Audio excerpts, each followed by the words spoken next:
So in this video we are going to cover the effects which are possible for the Monk Archetypes from Xanathar's Guide to Everything Within Fantasy Grounds. We've created our level 20 monk and we've got our Monastic Traditions here. If we have a look at the Actions tab, we've already set up the Way of the Drunken Master. And we've also set up an alternative way to handle key points. So there's really two main methods of working this.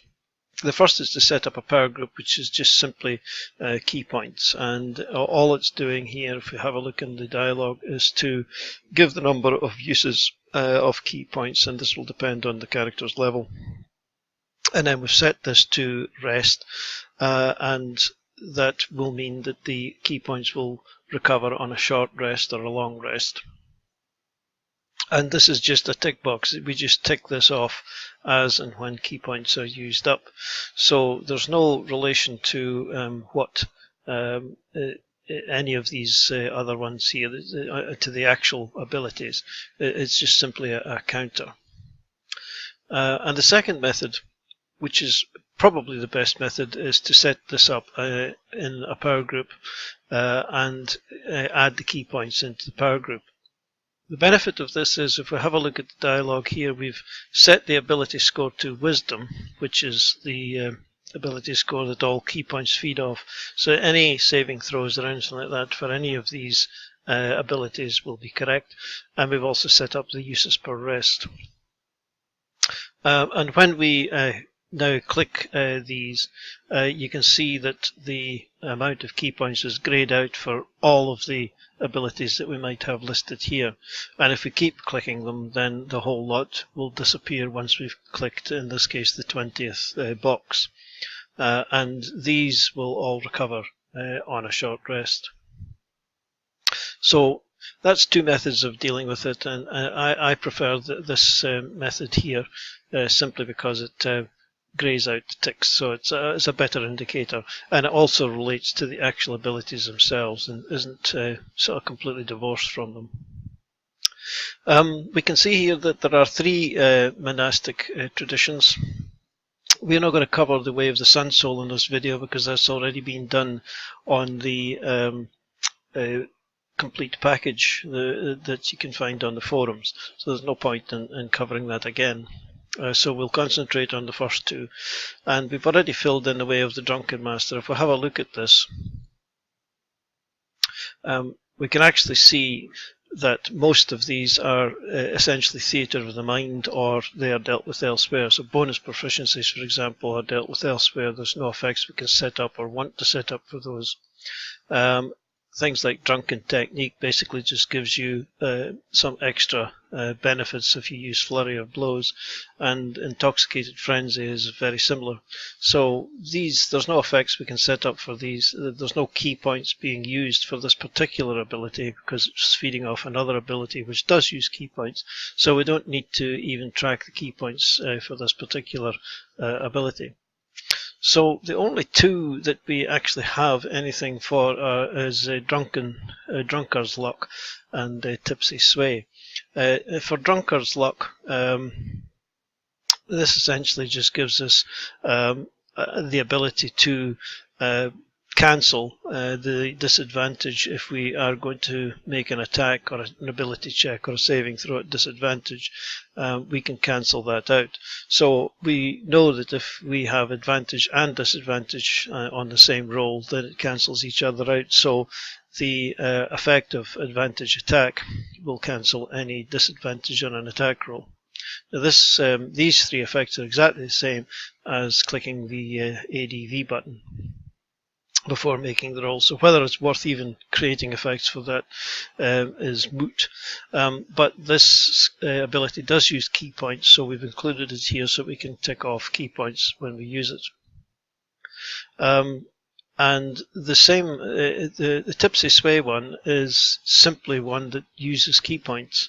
There's no effect that we can set up to increase or reduce movement or anything like that, but it's here simply so that we can track the key point if this particular ability is used.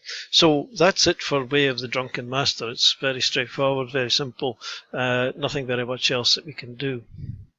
So I'm going to pause the video now and I'll add in all the effects for the Way of the Kenzi, and we'll come back to look at those in some detail.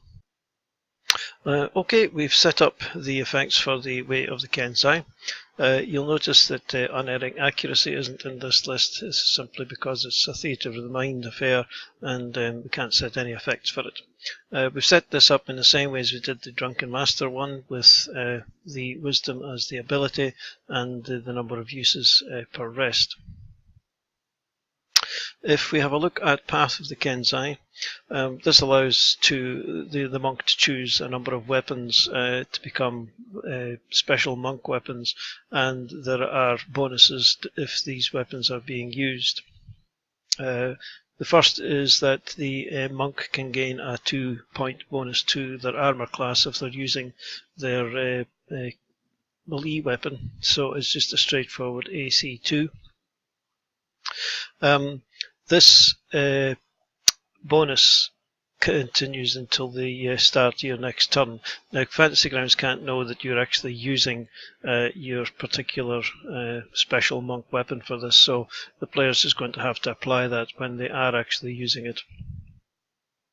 And similarly with the Kenzi shot, you get a damage bonus to any ranged weapon, and again we've just set this up. We've added in the ranged modifier here to make sure that we only get this damaged on a ranged attack. But since we're applying this to self on next action, that's probably superfluous, because we won't have placed this on ourselves if we aren't using our Kenzi ranged weapon. The Way of the Brush is nothing that we can set up effects for. We just gain that proficiency, so that would be dealt with in the skills section. The one with the blade, the Kenzi weapon counts for as magical, and so all we need to do is create the effect damage type magic and place it on ourselves. Now, this technically only applies if you're using Kenzi weapons. If you're using a non-Kenzi weapon, then this effect wouldn't apply. We've set it to expend never.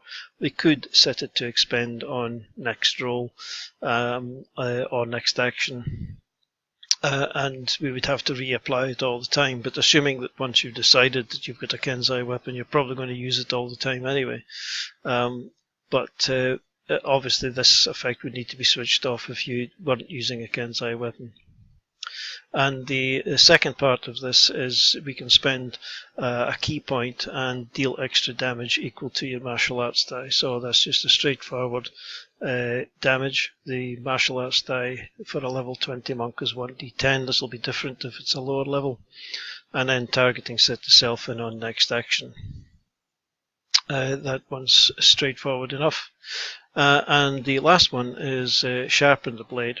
And this one means that you get a bonus action, spend up to 3 key points, and grant one of your Kenzi weapons a bonus to attack and damage roll, dependent on the number of key points that you spend. So we have set up 3 different effects for this to cover all the possible number of points that you could use, and all the effects are exactly the same. We've given each one a descriptor so that we know which one is for 1 point and which is for 2 and which is for 3. The effect lasts for a minute, targeting is self. There's really nothing very much more that we can say about that. Fairly straightforward then for the monk, not too difficult, not many effects that we can really set up for it. And that's us for this video, and we'll see you in the next one. Cheers for now.